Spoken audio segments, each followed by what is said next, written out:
isu sheegtiyo isqoraansi baa yimi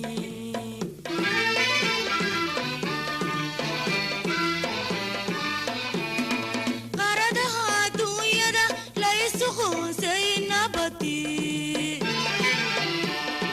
quwad la isu sheegtiyo isqoraansi baa yimi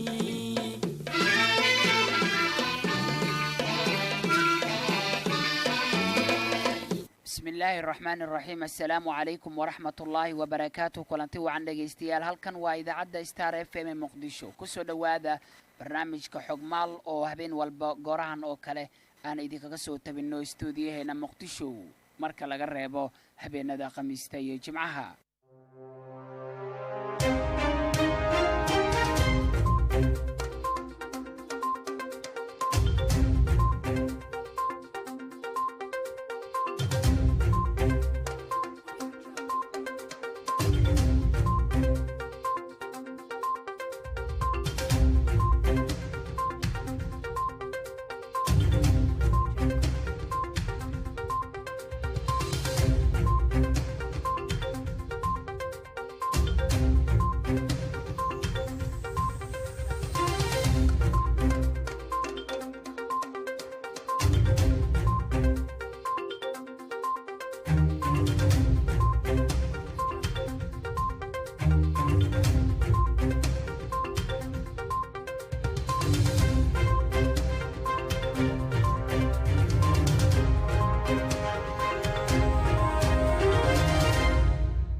barnaamijka xogmaal waxaan idinku soo gudbinaa wararkii dhacdooyinka Soomaalida quseeya kuwa ugu xiisaha badan waa Arbaco taariikhdu waxay ku beegan tahay 15 bisha Abriil sanadka 2020 qodobada aan caawa barnaamijka idinku hayo waxa ka mid noqon doona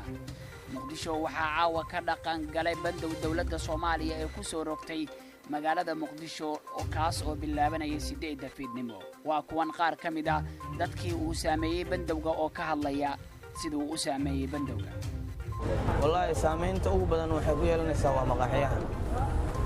bulshaduna aad ay ugu xirneed waa maqaaxiyaha laakiin saameynta ugu badan anaga inuu yeelanaysaa oo kirana la ka rabo oo canshuurna la ka rabo oo shaqaale wax naga rabaan wasaaradda waxbarashada ee Puntland waxa ay soo saartay go'aano cusub oo ku saabsan imtixaanka iyo waxbarashada deegaanada maamulkaasi culimada Soomaaliyeedna waxa ay bayaan ka soo saareen kulan looga hadlayay ka hortagga cudurka coronavirus oo lagu qabtay magaalada Muqdisho aragti ahaan aad iyo aad ayaan u soo dhaweynayaa isu imaanshahaas ay soo imaadeen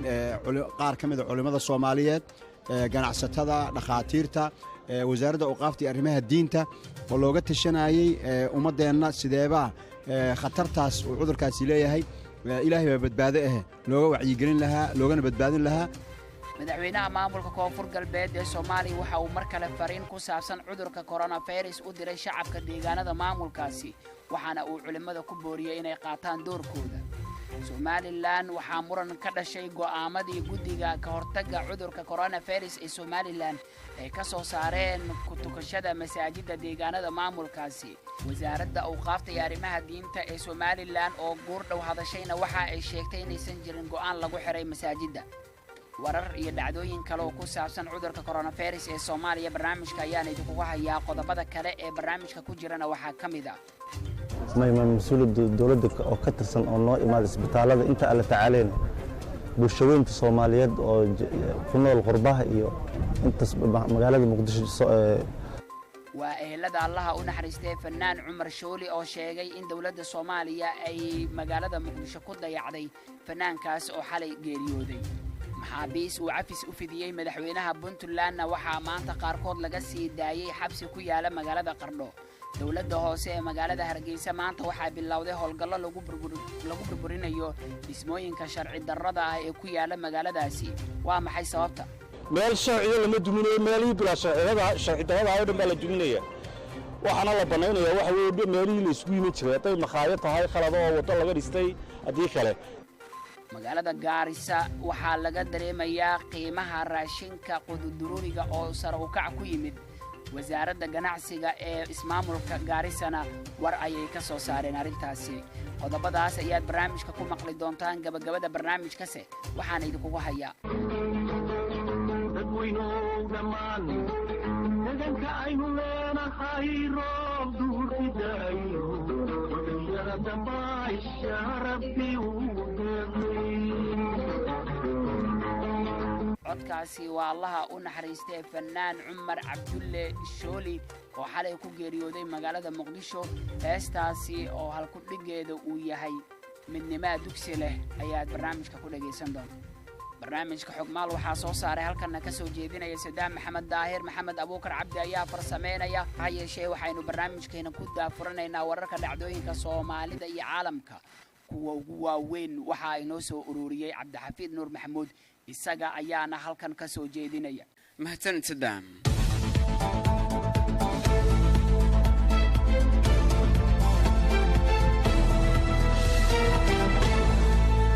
الله نحريسته waxaa maanta magaalada Muqdisho lagu aasay fanaankii weynaa ee Cumar Cabdulle Cumar Shooli kaasi oo ku geeriyooday magaalada Muqdisho Cumar Shooli ayaa muddooyinkii ugu dambeeyay ku xanuunsanaa magaalada Muqdisho waxa uuna u geeriyooday siday eheladiisu sheegeen cudurka macaanka ama sonkorta fanaankii weynaa ee Cumar Cabdulle Cumar Shooli ayaa sida la sheegay ku dhashay degmada Afgooye ee gobolka Shabeellada Hoose waxaana da'diisa lagu sheegay inuu ahaa 80 sano jir waxa uu fanka ku soo biiray sida uu isaguba ku sheegay waraysiyo uu bixiyay in ka badan 45 sano ka hor Shooli ayaa fanka kaga soo biiray dhanka ciidamada oo waxa uu ka mid ahaa militarigii Soomaaliya sida uu ku sheegay waraysi uu bixiyay fanaanka waxa uu qaaday heeso badan oo ay ka mid ahaayeen heesta la dabaalo caashiqa iyo heesta kale ee aroosada inta badan laga dheelo ee loo yaqaan ladnaan kuwaara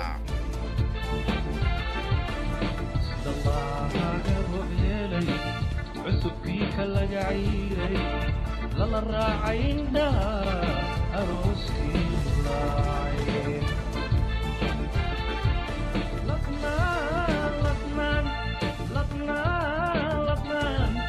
ladnaan kuwaray labadiis ulaagtay libaankii ahaada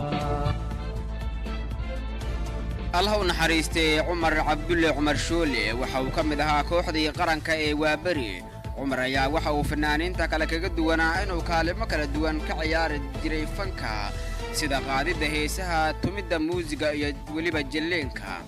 مرلويدي عمر شولي سابت اللوغو بحيي مدالها هبالada وابري ayuu sheegay inuu ahaa nin howlo badan isku qabta taasi oo dad badan ka yaabisay kadibna loogu bixiyay magaca الله نحريسته فنانك عمر عبدالله يا waxa uu lahaa naynaso kala duwan waxaana kamid ahaa magaca inta badan dadka Soomaalida ay yaqaanaan ee Shooli oo ah magac yaraantiisii ay asxaabtiisu u bixiyeen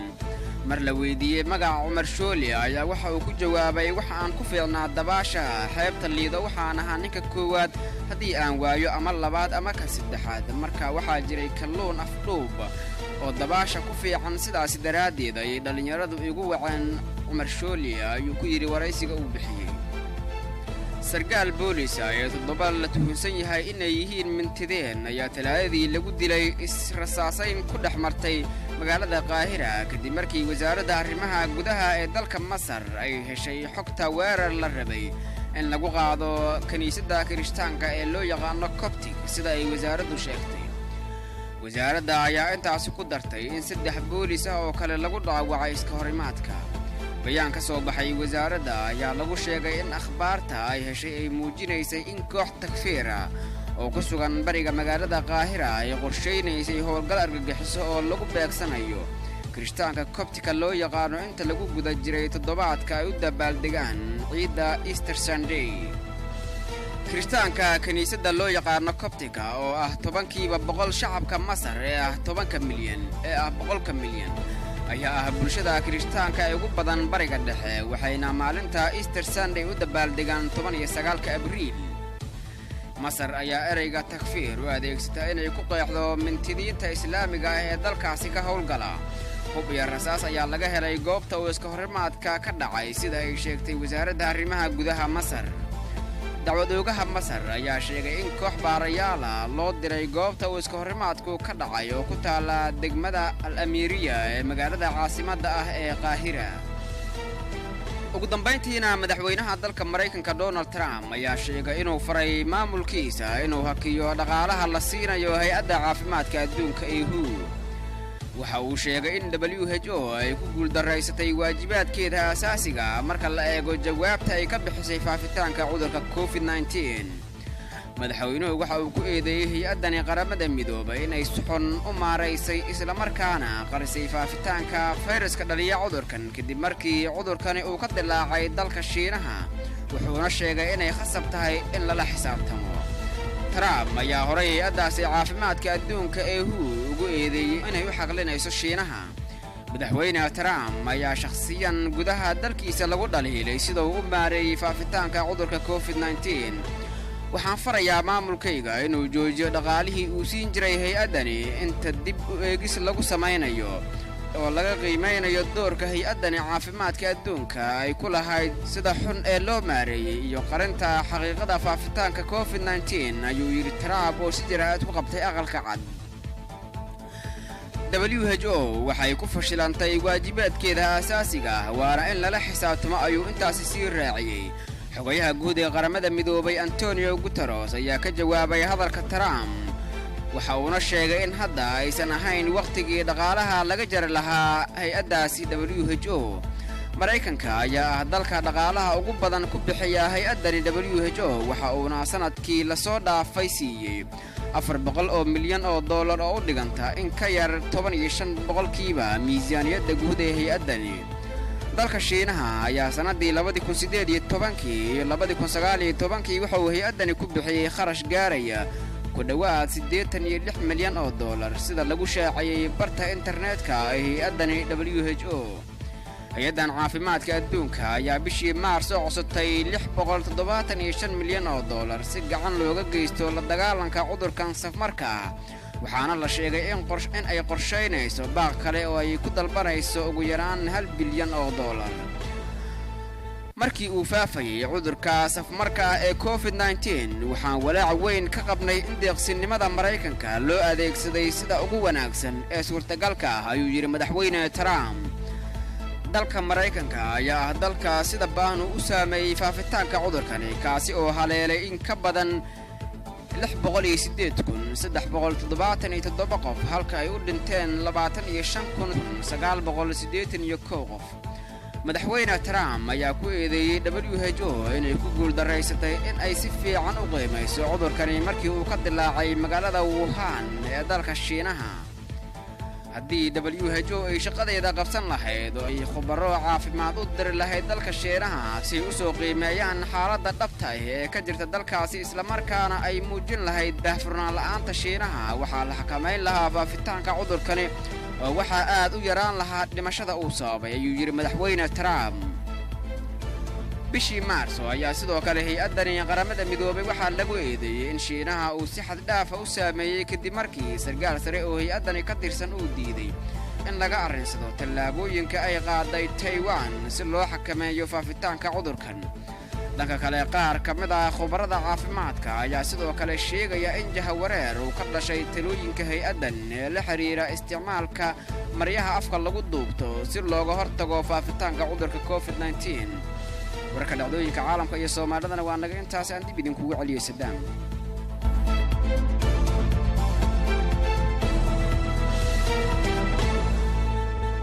mahadsan yahay wariyeen Cabdixafiid Nuur Maxamuud ayuu kaasi ahaa oo inoo sheegay wararka dhacdooyinka Soomaalida ee caalamka kuwa ugu waaweyn halka aad ka dhageysanayseen dhageystayaal waa idaacadda Star FM ee magaalada Muqdisho aan ku bilowna barnaamijkeena caawa waxaa magaalada Muqdisho ka dhaqan galay bandow dawladda federaalka Soomaaliya ay ku soo rogtay caasimadda kaas oo bilaabanaya 8 fiidnimo waxaana bandowgaasi uu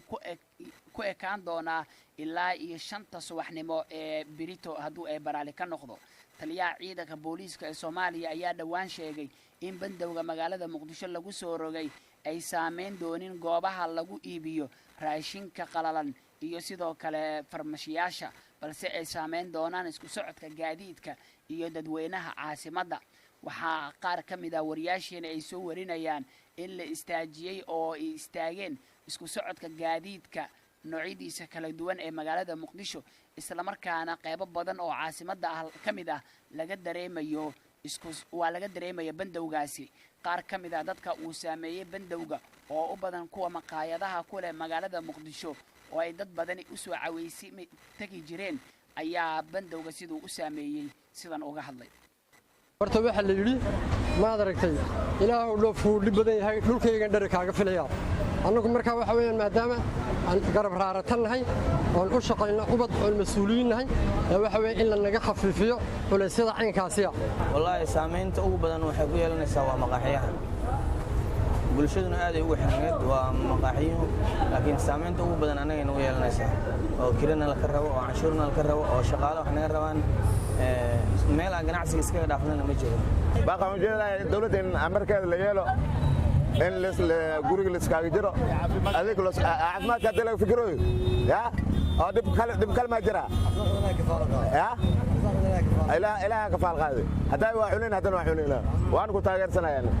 wallahi dadka oo haddii la waayo laakiin waa ninkan waa inuu aroortii yimaadaa adigu aroortii haddaad adeeganin markii bandow soo dhaweeya wax ma helayso marka waa inaad adeegataa casirkii yaanyadaada iyo rootidaadii waxaa inaad gadataa haddii 7 la gaaro meesha waa la isku tumaya waa la isku dagaalayaa goobtani waxay ka mid tahay goobaha sida gaarka ah bandowga uu u saameyn karo maadaama xilliyada galabkii wixii ka dambeeyo ganacsigoodan ay dadka macaamiishooda u imaanayaan dadka halkan imaanayo waxay isugu jiraan wiilal iyo gabdho inkastoo maamulaha ama dadka halkan ka shaqeeya ay sheegeen in hablay u badan yihiin oo waliba xilligii habeenkii ah wixii ishaha ka sii dambeeya salaada cisho marka la tugto kadib waxaan iibinaynaa waa cosmetics-kana hablaha waxay iibsadaan casirkii wixii ka dambeeyo maalintii ma socdaan laakiin habeenkii ilaa 3 saac ilaa 4 saac shaqeynaa soo marka hadda maqrib cisho 2 saac la xiro waxa imaanayo culays badan sida aad taqaaniin cosmetics-kana habeenkii waa shaqada qaybaha kala gedisan ee dadka waxa kamid ah dadka isticmaalaha gaadiidka yaryar oo loo yaqaan motobajaajka oo ka shaqeeyo magaalada muqdisho ee 17keeda degmo xilliga habeenkii zaid ay u shaqeeyaan saameyn baa nagu leeyahay maadaama bajaajleeda habeenkii shaqaystaan dad badan baan u shaqeyn jirnay mujtamaca habeenkii xaroonaya guryahooda tagaya marka dawladda waxaan la xal kala hal keeno onkaan israacine qarannimo waxay tahay onkaan israacine qarannimo waxay tahay qiimaheeda lumiya cadowba qabsada oo qabow kuma nastaan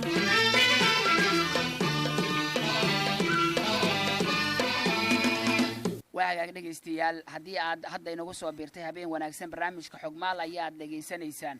wasaaradda waxbarashada ee Puntland waxa ay soo saartay go'aano cusub oo ku saabsan imtixaanaadka iyo waxbarashada deegaanada maamulkaasi war ka soo baxay wasaaradda waxbarashada ee Puntland ayaa waxaa lagu sheegay in gabi ahaanba la joojiyay imtixaanaadka dugsiyada sare iyo kuwa dhexe ee la qaadi lahaa sanadkan sida lagu sheegay qoraal ka soo baxay wasaaradda waxbarashada ee maamulkaasi qoraalka ayaa intaasi ku daraya in ardayda loo qiimeyn doono natiijada imtixaanaadkii hore ay keensadeen guud ahaan wasaaradda waxbarashada ee Puntland waxay ku dhawaaqday in xilli waxbarasheedka uu sidaasi ku soo gabagaboobay dhanka kale dhaqaalaha waalidiinta ayaa la faray in ay bixiyaan mushaaraadka macallimiinta maadaama ilaa iyo 10 bisha May 2020 ay shaqada ku jiraan macallimiinta ugu dambeyn wasaaradda waxa ay sheegtay in fasalka 12aad iyo 8aad ee looga baxo dugsiyada dhexe iyo sare ay sidii balanta hore u ahaydba ay imtixaanka galayaan haddii aan duruuf kale imaanin dhawaan ayay ahayd markii sidan oo kale wasaaradda waxbarashada ee dawladda federaalka Soomaaliya ay qaadatay go'aamo ku saabsan waxbarashada iyo imtixaanaadka dalka onkaan israacine qarannimo waxay tahay onkaan israacine qarannimo waxay tahay qiimaheeda lumiya cadowba qabsada oo qabow kuma nastaan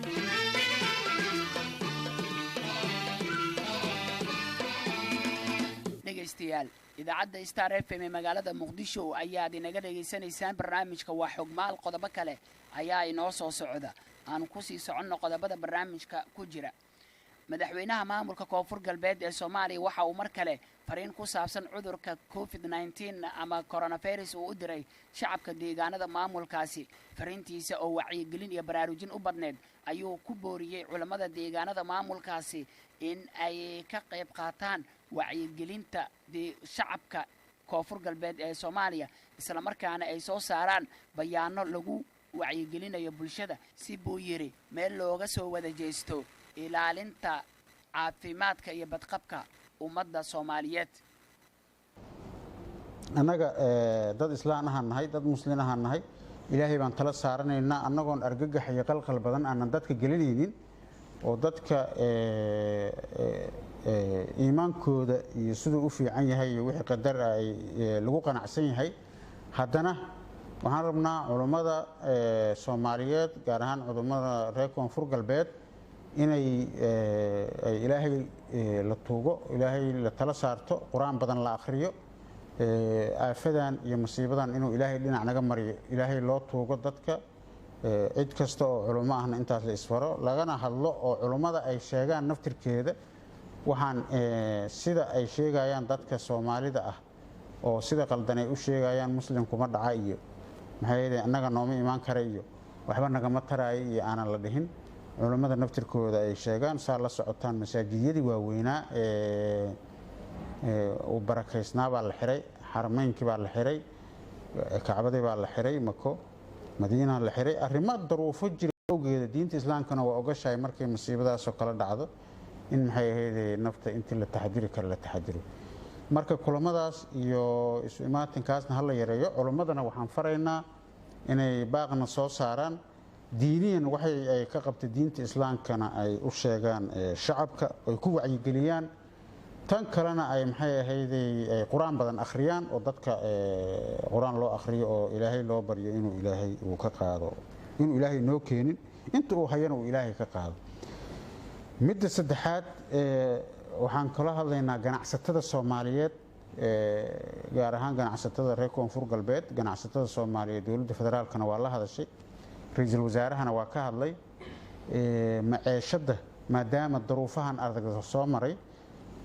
dadka dad islaam ah waay bishii ramadaanna waa la gelayaa cudurkan iyo dhibaatadaana waa la sheegay inay maciishada ayna qaliyeenin ilaahay ay ka baqaan aysan u yeelin dhib baa dhacay dadkii baa la kala xaroonayaa maanta ka faa'iideysta aysan uga faa'iideysanin aakhiradoodan ay fiirsadaan adduunyadoodana ay fiirsadaan wax hadda culays ah oo maciishada ku soo ziyaaday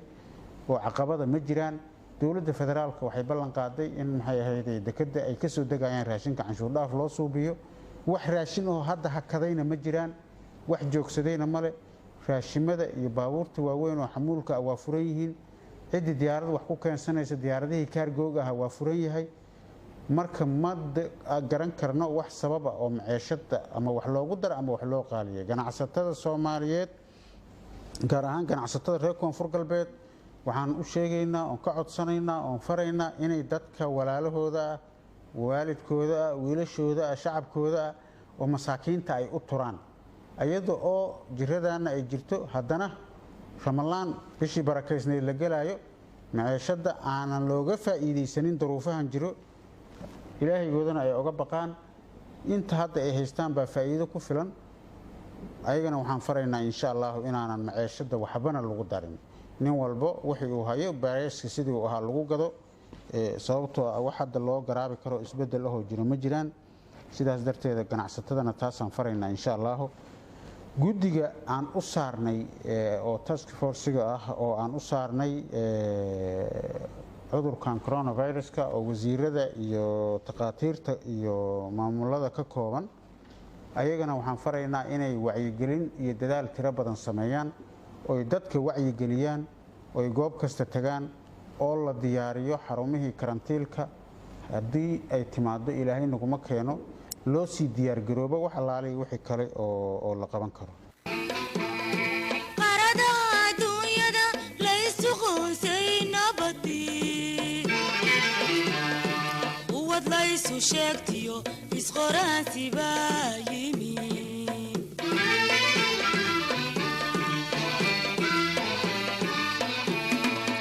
dhegaystayaal idaacadda Star FM magaalada Muqdisho ayaad inaga dhageysanaysaan markan Somaliland somalilan waxaa muran ka dhashay go'aamo guddiga ka hortaga cudurka covid-19 ay soo saareen taas oo muujinaysay in masaajidda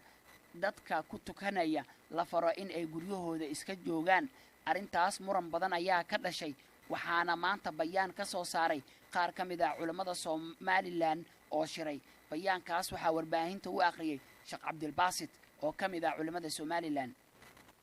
dhanka kale wasaaradda diinta iyo awqaafta ee somalilan waxa ay sheegtay in aysan jirin amar lagu xirayo masaajidda deegaanada maamulkaasi balse ay dadka si qaldan u fisirteen go'aankii guddiga ka hortaga cudurka coronavirus ee somalilan sheekh aadan cabdulaahi cabdulle agaasimaha wasaaradda awqaafta iyo arrimaha diinta ee somalilan ayaa isagana warbaahinta u akhriyey bayaan kale oo wasaaraddaasi laga soo saaray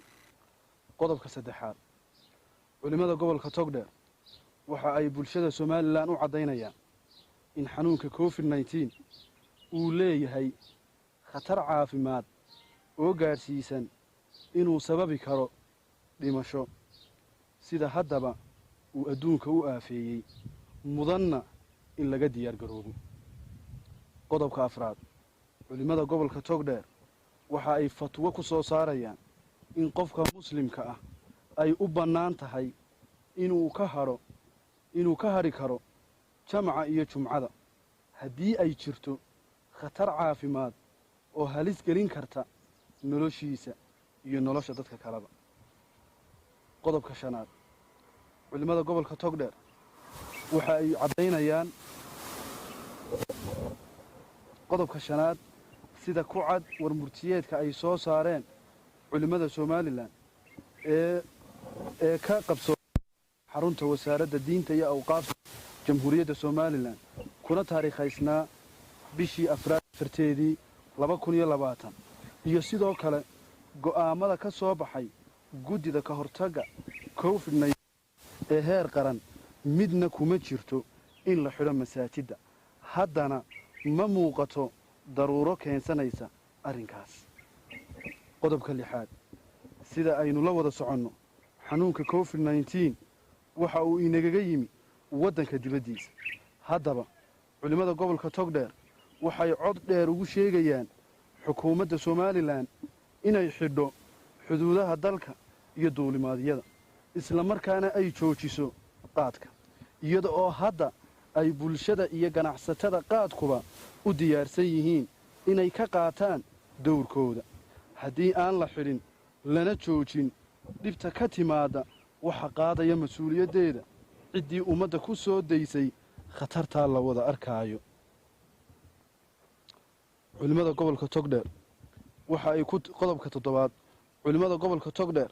waxa ay ku talinayaan in la ballaadhiyo guddiyada heer qaran iyo heer gobol ee qaabilsan wacyigelinta xanuunkan laguna soo daro qaybaha kala duwan ee bulshada qodobka siddeedaad durba waxaa muuqanaysa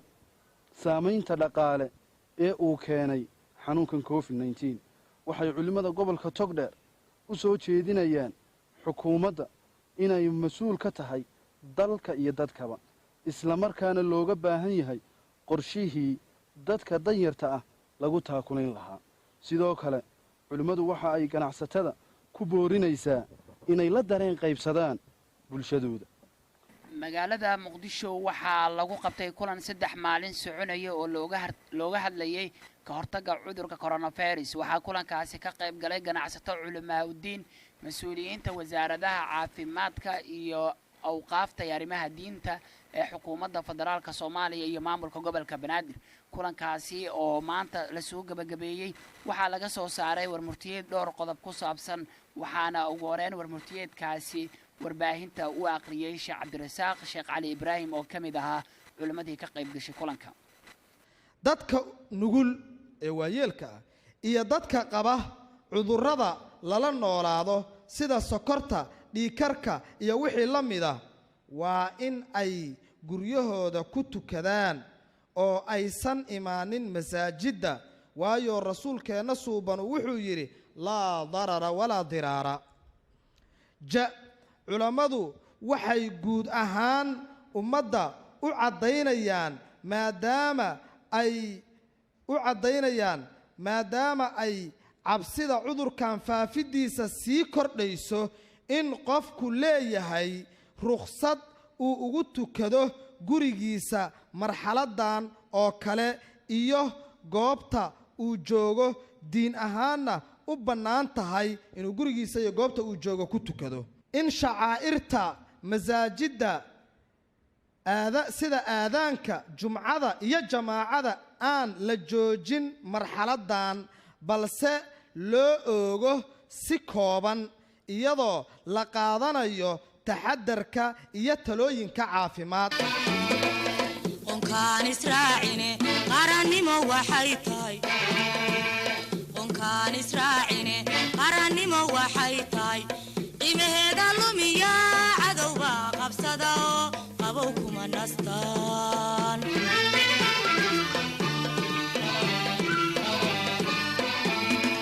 waa tahay dhegaystayaal barnaamijka xogmaal ayaad dhegaysanaysaan ee idaacadda Star FM qaybihii dhexe barnaamijka ayaan ku guda jirnaa magaalooyinka Qardho iyo Boosaaso ee Puntland maanta waxaa laga sii daayay maxaabiis ku xirnaa xabsiyadaasi kadib cafis ay ka heleen madaxweynaha maamulkaasi Puntland Saciid Cabdullaahi Dani waxa uu madaxweyne Dani cafis u fidiyay 194 maxbuus oo kamid ah maxaabiista ku jirta xabsiyada ku yaala deegaanada maamulkaasi kuwaas oo dambiyada fudfudud ku eedeysan 49 kamid ah maxaabiista waxaa laga sii daayay xabsi ku yaala magaalada Qardho ee xarunta gobolka Karkaar ee Puntland waa kuwan qaar kamid ah maxaabiistii maanta fursad u helay inay dib xuriyadoodii u helaan oo warbaahinta la hadlay maanta nala ka sii daayay xabsiga mahad labaadna waxa iska leh madaxweynaha dowladda Puntland Saciid Cabdullaahi Dani iyo saraakiisha xabsiga waxaan ku xirnayn xabsigan magaalada Qardhood ninbayna ku xirnaado anigu kulay taariikh dheer baan ku xirnaa muddo dhaaf baan ahaa muddo hadda gaaraysa 12 bilood baan xabsiga dhaafay saakana cafiskan baan ku soo baxay magaalada Qardhood alxamdulillah waan mahad celinaynaa taliyaha xabsiga maamulka taliska xabsiga Qardhood madaxda dawladda waan mahadsan yihiin maadaama ay sii daayeen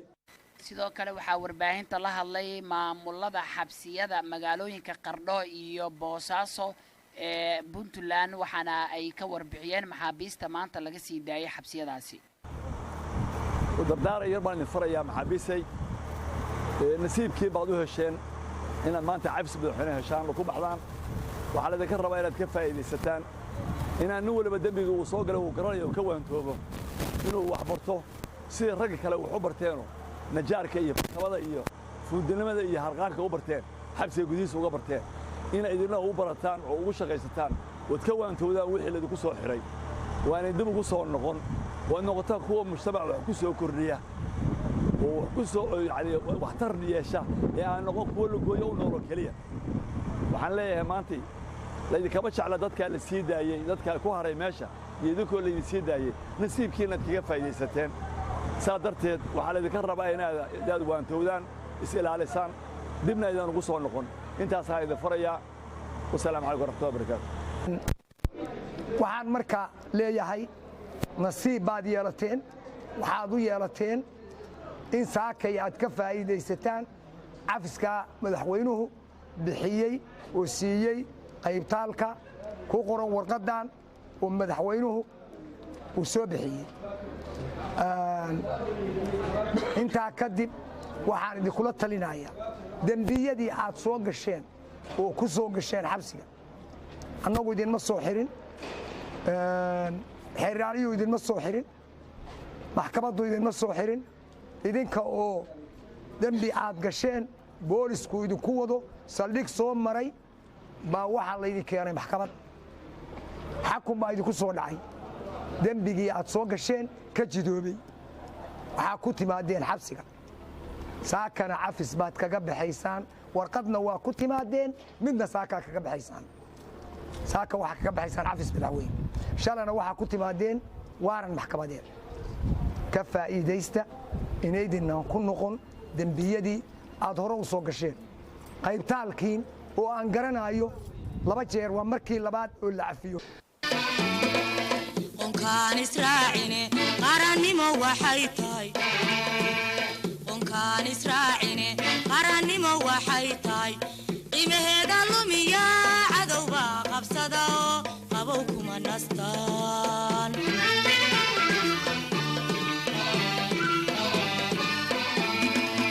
dhegayste halkan waa idaacadda Star FM Muqdisho waxaad la socotaa barnaamij wareedka xogmaal ee idaacadda Star FM habeen walba ayaad dhegaysataan marka laga reebo habeenada Khamiista iyo Jimcaha aynu intaasi kaga imaano wararka ku saabsan cudurka coronavirus wararka iyo dhacdooyinka kale ee ku jira barnaamijka xogmaal Allah u naxariistay maanta magaalada Muqdisho waxaa lagu aasay fanaankii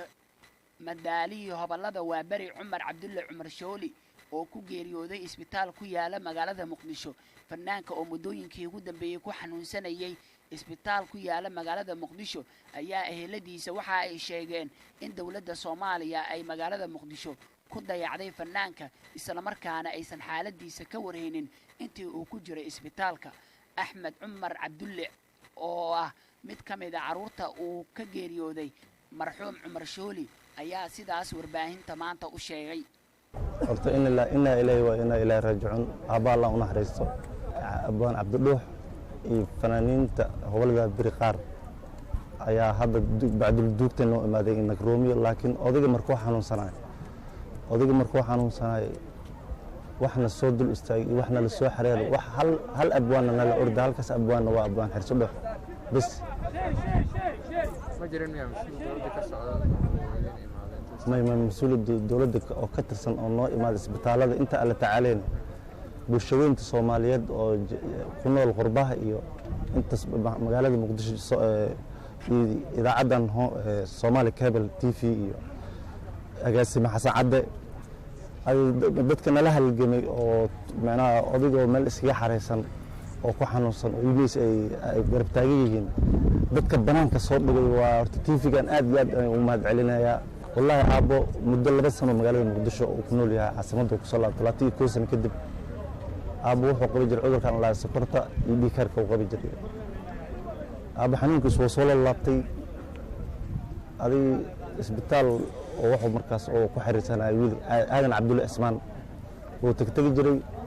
marka dib xanuunku ka sii daray aabo wuxuu ka tagay 19 fanaanka oo lagu aasay khabuuro ku yaala iskool buluusiye ee magaalada Muqdisho aaskiisa waxaa ka qayb galay xildhibaano mas'uuliyiin ka tirsan maamulka gobolka Banaadir abwaano fanaaniin ehla iyo sidoo kale asxaabtiisa waxaana halkaasi tacsi u diray fanaanka mas'uuliyiintii ka qayb gashay oo ay ka mid yihiin mas'uuliyiinta maamulka gobolka Banaadir fanaaniinta iyo sidoo kale abwaanadii aaska ka qayb galay inna lillahi wa inna ilaahi raaji'uun maanta waxaan joognaa halkii lagu aasayay allaha u naxariistay Cumar Cabdulle Shooli waxay ila tahay qof kasta oo Soomaaliya huwa yaqaana Cumar Cabdulle Shooli haddii alla ku roon yahay taariikhdiisana cid kasta waxaa ku filan magacii looga dhex bixiyay kooxdii uu ka tirsanay madaaliyi howlada Waabari ayuu ahay magaciisu marka taasuna waxay muujinaysaa inuu ahay haliyay ummadda Soomaaliyeed magac iyo taariikhba ku dhaxle walaalkeena Allah cafiyo hal cafiyo Cumar Shooli cafiyo masaabax dhalinyaradiisa wiilashiisa waxaan u dardaarmaynaa inay isku xirnaadaan akhul kabiiri kal abi inay midka weyn ka amar qaataan qofka weyn inay ka amar qaataan inay isku xirnaadaan dib inay u shiraan inay midoobaan waa baho kala gaar ah inay hal bah isku noqdaan adaana le xaggaaga ahaa noqosha eebow naf waliba inay mowda dhame waan ogsoonahay Cumar Cabdulle Shooli muddo badan baan soo wada shaqaynay ilaahay marxuumka ha u naxariisto maanta waa maalintii ugu dambaysay adduunka waa maalintii ugu horraysay aakhiro gurigiisii rasmiga ahaa ayuu tegey Cumar ilaahay waxaan ka baryaynaa marti la jecel yahay oo si fiican loo soo dhaweeyo ilaahay inuu ka dhigo aamiin waxaan u mahad celinayaa abwaaniinta iyo ummadda Soomaaliyeed oo ka soo qayb gashay aaskii aabahayga Cumar Cabdulle Shooli oo ku guriyay magaalada Muqdisho fanaaniinta Soomaaliyeed iyo bulshada Soomaaliyeed waxaan leeyahay aabahayga kulay uu dhintay Cumar Cabdulle Shooli waxaan leeyahay u soo duceeya jannatul firdaws inuu geeyo geesta kale gudoomiye ku-xigeenka maamulka iyo maaliyadda gobolka Banaadir Ibraahim Cumar Mahad Alle ayaa ka tacsiyay geerida ku timid fanaankii hobolada Waabari Cumar Shooli waxaan halkan rabaa inaan ugu diro tacsi dhammaan ummadda Soomaaliyeed gaar ahaan bahda fanka geeridii ku timiday fanaankii weynaa ee Soomaaliyeed Cumar Cabdulla Shooli oo xalay ku geeriyooday magaalada Muqdisho gaar ahaan isbitaalka Yardabeeri ilaahay ha u naxariiso Cumar wuxuu ahaa fanaan qaran wuxuu ahaa bare wuxuu ahaa macallin wuxuu ahaa halgamaa Soomaaliyeed markii aan ka hadlayno halgamaaga ayaa wuxuu leeyahay wajiyo badan ayaa loo halgamaa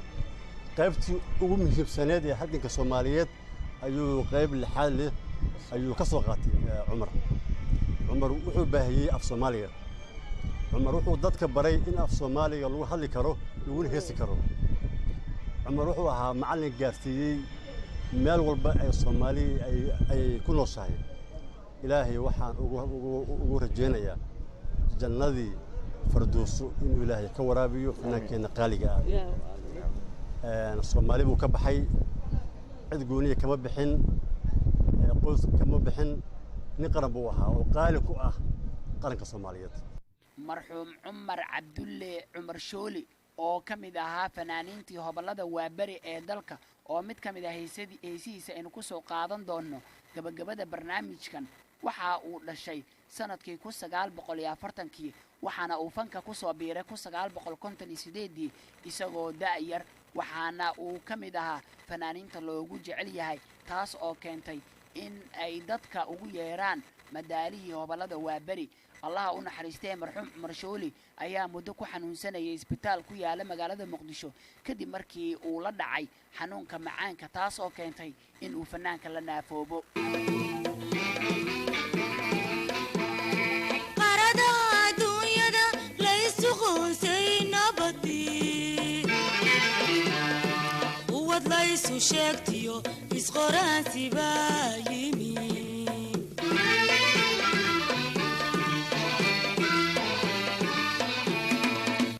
waxaan ku dhownahay gabagabadii barnaamijka xogmaal ee idaacadda Star FM waad ku mahadsantahay dhageysiga iyo la socodka barnaamijkan qodobada kale ee barnaamijka aan caawa idinku hayno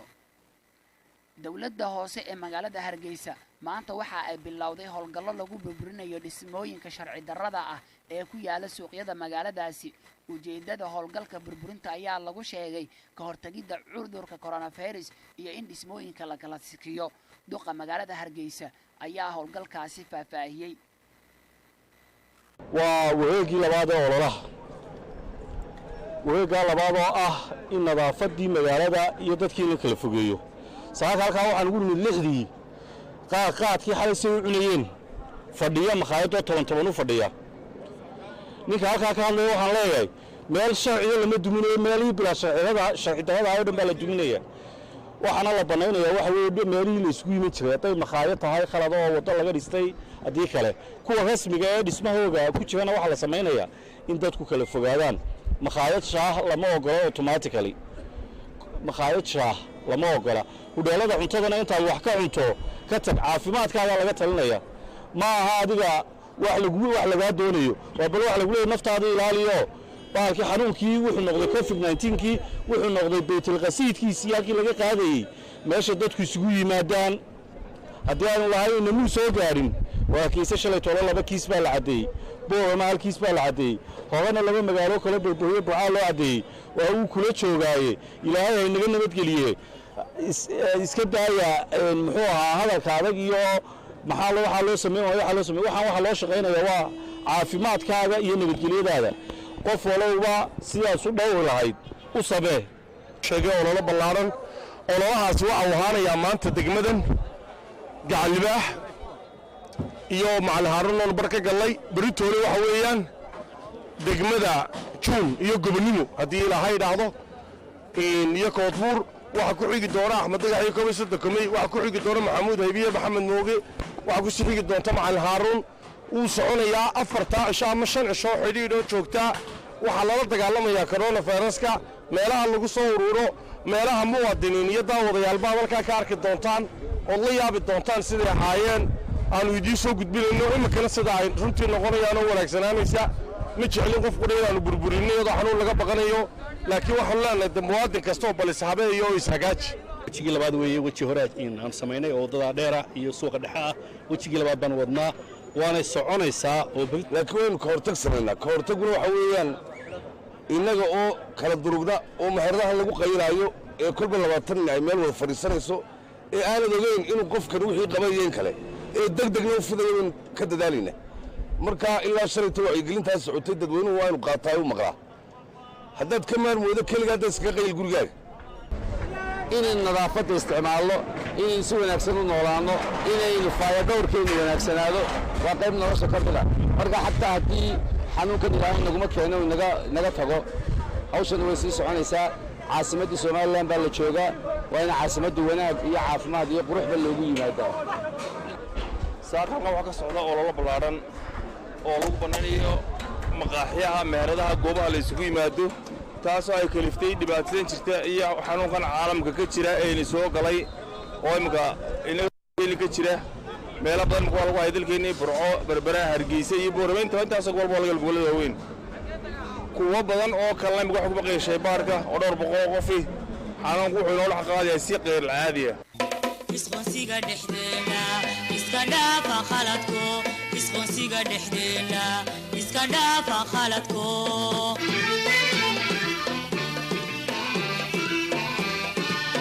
magaalada Gaarisa ee gobolka waqooyi bari ee Kenya waxaa laga soo sheegayaa sare u kac laga dareemayo qiimaha raashinka quduruuriga ee magaaladaasi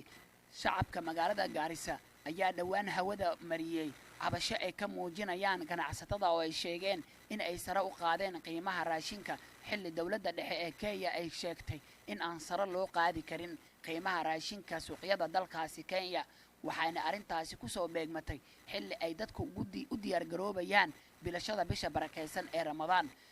wasiirka ganacsiga iyo dalxiiska ee ismaamulka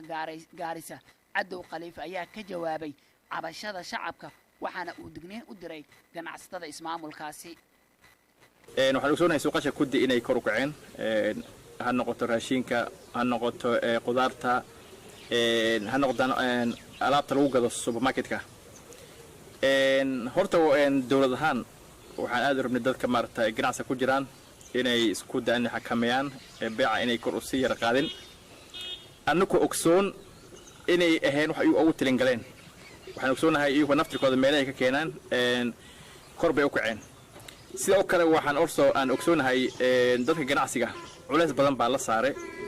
dawladda countiga iyo tii national ka annagu leenahay ganacsi kastaba waxaan rabnaa inay aad u badbaadiyaan dadka ka ganacsanaya meeshooda si ay ku badbaadiyaan cudurkan midaas waxay sababtay ganacsiga meel kasta dad fiirsan magaalada waxaad aragtaa inay hordhigeen sanitizer dadka gacmaha ku dhaqdaan inay dhigeen biyo intaasna waxay go'aysaa ganacsigooda wasaarad ahaan wax toos aan siin hayno dadka ganacsiga ma jiro laakiin dawlad ahaan waxay aad u samaynaynaa inaan garab qabanno dadka ganacsiga annagoo maaragta adeegsanayno waxyaalaha ay soo saareen hadda dawladda sare tusaale ahaan dawladda sare hadda waxay keentay inay ku samaysay jebin dhinaca taxiga ama cashuuraadka midaan haddaan nahay county waxaa leeyahay markay dawladda sare ay samayso annaguna waan ka qaadanaynaa tilaabada xaggan kasii qaadaynaa waan sii saacidaynaynaa midda labaad dawladda waxay sheegtay hadda ay u furtay national governmentka ay u furtay dadka ganacsiga ku jiro in loo fududeeyo maaragta lacagaha ay ka qaadan karaan bangiyaalka midaas waa mid oo sidii county ahaan aan ku support garaynayno sidoo kale wuxuu ka codsaday ganacsatada inay shacabka qiimaha wax qiyaasan oo labada dhinac u roon ay ku daraan ayagoo fiirinaya nolosha sii adkaatay waxaan ka codsanaynaa iyagoo bacshirada maaragta waxay awoodi karin isa saarin inay dadaalaan ay maaragta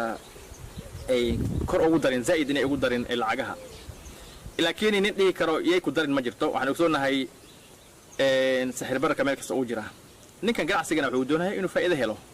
marka midda iyada waxaa leenahay dawlad ahaan ma ku qasbayno dadka inay control ku sameeyaan ama aan dhibno aan dhahno sidan maaragta ma ka dhigi kartiin beeciina ma aha dadka waxay joogaan waxaa loo yaqaano liberalized market dadka waxay gadan karaan waxay doonaan laakiin waxaan doonaynaa laakiin naftirkooda dad muslimiin way inay markay korinayeen ay fiiriyaan dadkan faraha badan oo maskiinka isqoonsiga dhexdeena iska dhaafa khaladko isqoonsiga dhexdeena iska dhaafa khaladko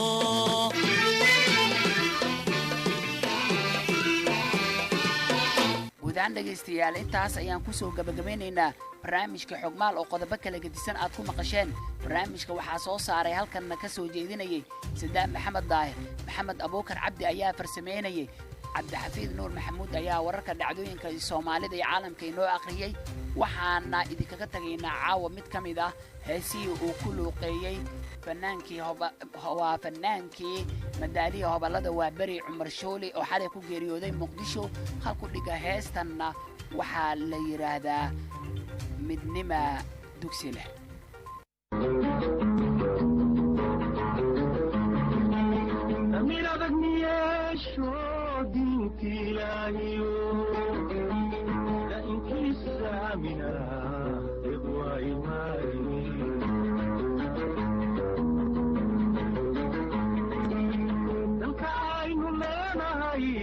حبك بوحي دولنا مرمري أنا البيك قارين بيحي وكوي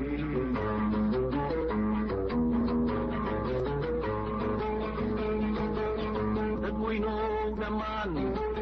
نجن كعينو لنا خيراب دور بدايو ودينا دمايش يا ربي وقري دمان لكن كأننا معي رب بدايه ودينا دبايش يا ربي وبدغي طوفان كلاليوم تبلي تقعديو أبو ديرك كادوا أبريك تبكى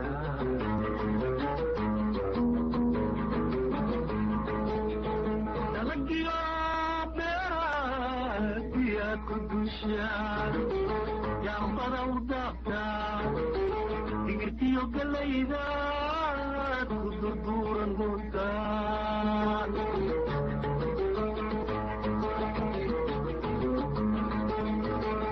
يا نوتر ياشان عقب ماشي دوبي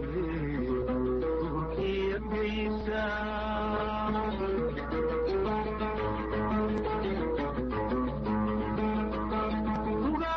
كإنسان أنت قلت إليك هاي تحت مسارني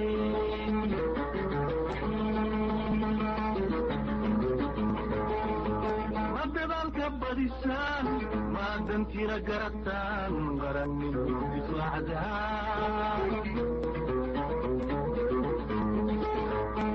الشايكي جعل وانا وغدردان كرينكي وعراد دحبين بيسان دوغي لسول في ودليل